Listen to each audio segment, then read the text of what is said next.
For suppose సిజేపీ గనక రాజకీయ పార్టీగా అవతరించి దేశవ్యాప్తంగా పోటీ చేసిందే అనుకుందాం. ఈ ఢిల్లీ తరహా ఇంకొన్ని ప్రొటెస్టులు చేసి ఇంకా బాగా జనాల్లోకి వెళ్ళిందే అనుకుందాం, పాజిటివ్ ఆర్ నెగటివ్, పబ్లిసిటీ బాగా వచ్చి. అప్పుడు ఏం జరుగుతుంది? ప్రస్తుతం ఉన్నటువంటి పెద్ద పెద్ద పార్టీలలో ఏ పార్టీకి ఎక్కువగా నష్టం, ఏ పార్టీకి లాభం? ఈ అంచనా మనం కనుక వేయగలిగితే ఒక ఆసక్తికరమైనటువంటి సమాచారం దొరుకుతుంది. ఏమిటి? ఎలక్టోరల్గా అతిపెద్ద నష్టం కాంగ్రెస్కే జరుగుతుందట.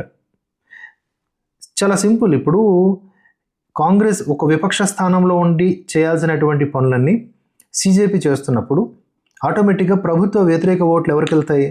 సిజేపీకి వెళ్తాయి. యువత ఓట్లు ఏమవుతాయి? చీలిపోతాయి. యువత ఓట్లు చీలిపోవటం వల్ల ఎవరికి ఎక్కువగా నష్టము అంటే కాంగ్రెస్కి, ఆ తర్వాత బీజేపీకి. అండ్ ఫస్ట్ టైం ఓటు వేసేవాళ్ళు కూడా జెన్జీ అని ఇలాంటి వాళ్ళందరూ కూడా బీజేపీ గురించి అంత నాలెడ్జ్ లేకపోవటం వల్ల ఆ పార్టీకి వేయకపోవడం అనేది జరుగుతుంది. సిజేపీకి వేస్తారు వాళ్ళు. అప్పుడు ఆ విధంగా బీజేపీకి నష్టం. కానీ ప్రభుత్వ వ్యతిరేక ఓట్లు చీలడం ద్వారా కాంగ్రెస్ పార్టీకే నష్టం. ఇక సిజేపీ సిద్ధాంతాలు బీజేపీకి వ్యతిరేకమైనప్పటికీ ఎన్నికల లెక్కల్లో అతిపెద్ద లబ్ధి పొందేది మాత్రం అధికార బీజేపీనే.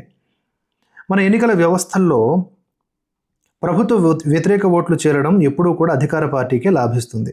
యాంటీ ఇన్కంబెన్సీ ఓట్లు కాంగ్రెస్ సిజేపీల మధ్య చీలిపోతే బీజేపీ తనకున్న స్థిరమైన కోర్ ఓటు బ్యాంకు సహాయంతో సునాయాసంగా మెజారిటీ స్థానాలు కైవసం చేసుకునే అవకాశం ఉంది.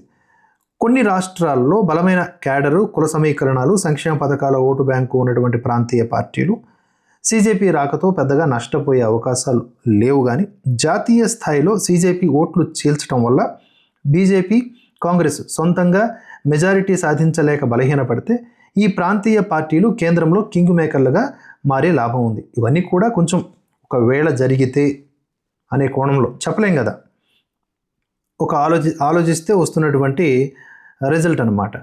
సిజేపీ కనుక 2029 ఎన్నికల బరిలో దిగితే వారి ప్రధాన పోరాటం అధికార బీజేపీకి వ్యతిరేకంగా ఉన్నప్పటికీ అంతిమంగా ఆ ఓట్ల చీలిక వల్ల ప్రతిపక్ష కాంగ్రెస్కి నష్టమయ్యి ప్రస్తుతానికి విపక్ష హోదాలో ఎలాగోలాగా మనగలుగుతున్నటువంటి కాంగ్రెస్ దానికంటే దిగజారుడు పరిస్థితికి వెళ్ళిపోయే అవకాశం కనిపిస్తుంది. కాగల కార్యము గంధర్వుడే నెరవేర్చినట్లు ఏం జరుగుతుందో ఎవరికి ఎరుక చెప్పండి. అంతా ఈశ్వరేచ్ఛ.